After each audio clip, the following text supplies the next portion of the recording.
G'day folks, Piros back yet again, and I don't know if you can see me too well there, but I just was looking around my wall behind me and I just realised how many integrated masts I've got. I've actually got 11. So these do the tours around the other team riders, but generally they end up parked here. So I thought while they're all here, I'll go through them with you and just show you the differences and sort of the evolution of these integrated masts. They've changed. There's more stuff coming. So, and look, I'm pretty privy to it too, so please click like and subscribe if you want to be first up with what's coming, because I'm actually letting out a couple of leaks today. But first up, I'm just going to clear some of this out of the way so you can actually see me properly and I can start talking about these masts. Okay, that's heaps better, and now you can actually see what I'm doing. So, first up, I just want to talk about the evolution of where the integrated masts come from. So, obviously, this is the old bolt-on pods here. It's one of the code setups, a mate of mine. And this has been set up really well. He's done a very nice tape job on it, but this is still with these codes and like the Clouds and then even the Armstrongs are very wide at the base. You actually have to use this large nose cone, and this is the biggest culprit. And that's what you want to get rid of. It's like a big Italian or a Greek nose. You can see that there. Let's zoom in. It's not when you touch. It's when you touch down. It's not the Gen 2 unit that's grabbing. It's actually this. So going to an integrated mast, that outweighs getting a trench because it makes that much difference. So first up, if you don't have an integrated mast, you want to try and reduce that nose cone down. So it's like something like on these no limits. So if you have a thinner mast, you can see the difference there. You can see those two there, so it's quite a big difference. So the wider the mast base plate, the larger the nose cone. That's where you have to go. That's why we go to the integrated mast. So as far as the evolution goes, it's the 4Drive with other companies started bringing out these integrators with the mini noses on them, and these are the first ones that came out. I believe Axis was the first one out, but I don't have one. So and then this is like a lot better than the big nose cone. You can see here and these alloy ones, but unfortunately you're not going to see these mini pods on these alloy masts. And if you've got one, no, you can't change it back. And even if you do have no limits, well, as you know, most of you know now, no limits is no more. So, but there's still plenty of these masts floating around. But if you do happen to have one with one of these smaller nose cones on, you'll see I've got some protos here. And this was actually done by 4Drive, and that's actually a 3D printed part. I'll zoom in on that. But before it actually came into production, no limits is now no more. They've been bought out by another space company. They want nothing to do with the masts and all that, so they're gone. But don't think that they're no good, because I am a No Limits fan. That's why I have so many of them. I love them. And I've even got my original, this is my very, very original prone mast here. Jesus, light, hey. So, you know, they're good for wingspan up to, you know, like a metre. I wouldn't go anything above that. Now, 1,000 square centimetres, sorry. Now, the reason I also use these is all these heads, they all come off, they're interchangeable. So that's how, before I had all these other brands, that's how I was able to run all these different masts through all these different mast adapters. So, you know, I can run Code, I can run Lift, I can run Axis, I can run Takuma, I can run F1, and I can even run KT. So that's if you get a Takuma head on this. But anyway, I won't talk any more about the No Limits because they are gone. So from there, you know, this is about as close as I started seeing these mini pods coming out like this.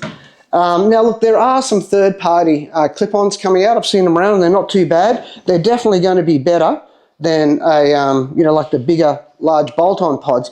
But they've still got a strap, or there's different versions coming around the front.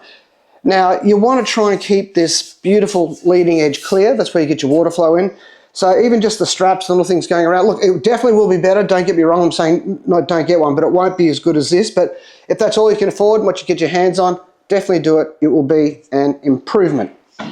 So where do we go to from here? So like basically what I'm talking about here, it was the same mast, just getting modified.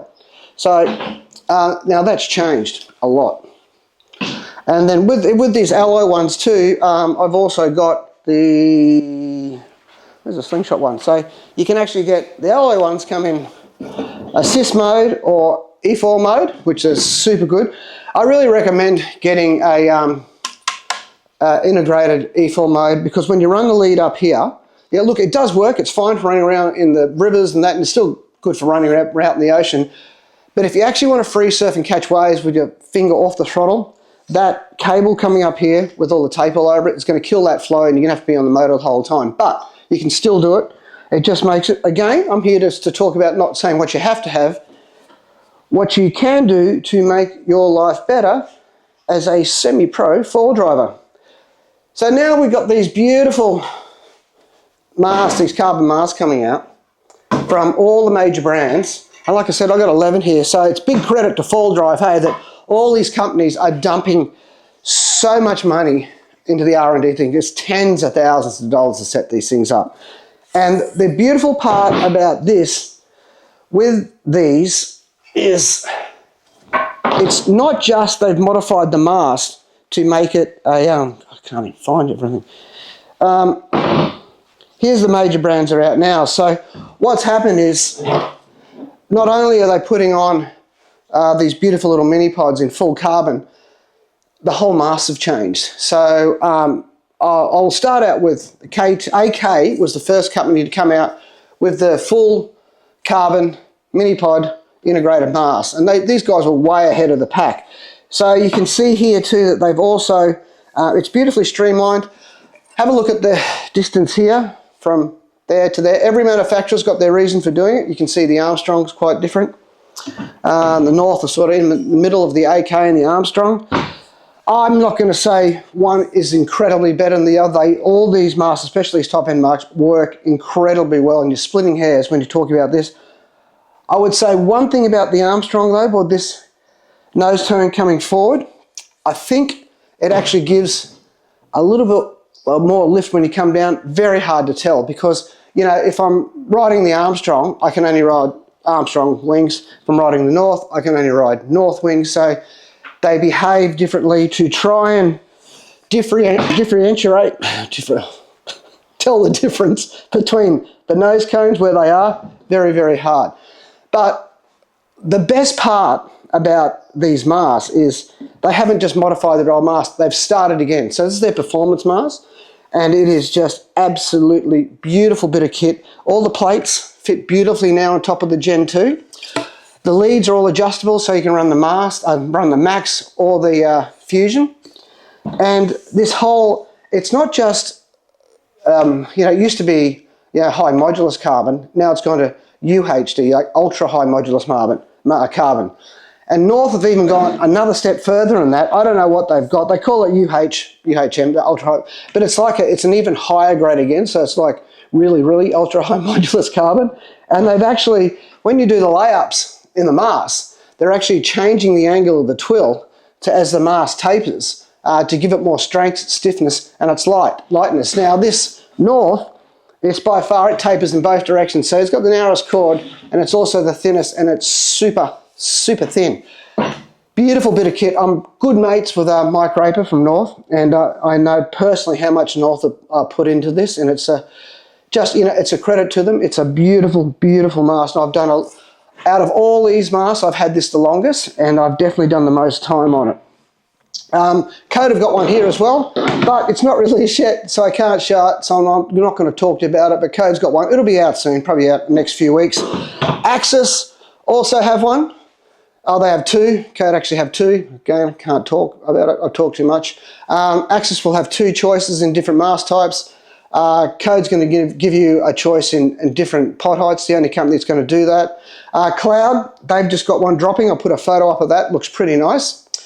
And I haven't actually seen this one or know anything about it, but Cedrus have actually brought out the first alloy semi-pod,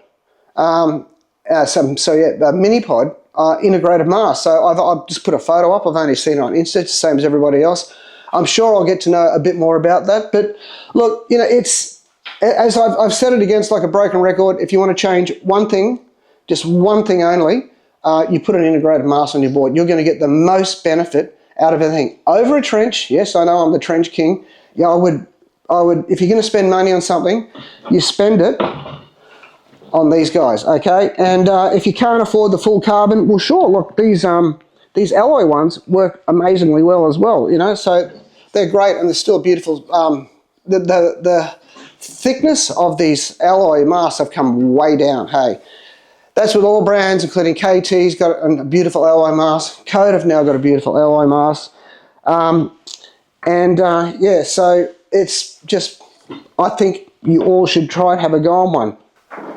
So price-wise, talking Australian dollars, they all range around about the 2,750 to about 3 grand. So, you know, and you think, oh, you know, it's a lot of money. Well, not really, because that's a whole mask. That's a whole brand new, top end, best money you can buy mask, and it's also got the mini pod system in it. They don't come with a motor, so you can actually reuse your existing standard motor or put a HP in. But really, if you're going to this, you go for a HP motor and you go for a HP battery, and because everything is going to work so much better. You're going to get better battery time, you're going to get better starts, you're going to get better touchdowns, you're going to get better everything. Anyway, so folks, there you go. I just thought I'd just show you all that, because it's not quite often people get to see all these masks in the same spot. But as I said, you know, you've got the e-foil versions of them. Oh, sorry, Armstrong's actually got a carbon version with the e-foil one. Haven't seen it. I've only seen photos of it. I haven't ridden it yet, but that'll be that'll be a pretty nice bit of kit, hey. Anyway, folks, that's all it is I got on the integrated mask today. Any questions, fire away. There's still going to be more brands coming out. Like I said, click like and subscribe. I've got a few more little things just hidden under my pillow I'm not allowed to release yet, but as soon as I get the green light, I'll put them up and you'll be the first to see them. So thanks for watching, folks. Check out the integrated mask. And this is the festive season. Go out, have some fun, have some waves, have some beers, and talk to you soon.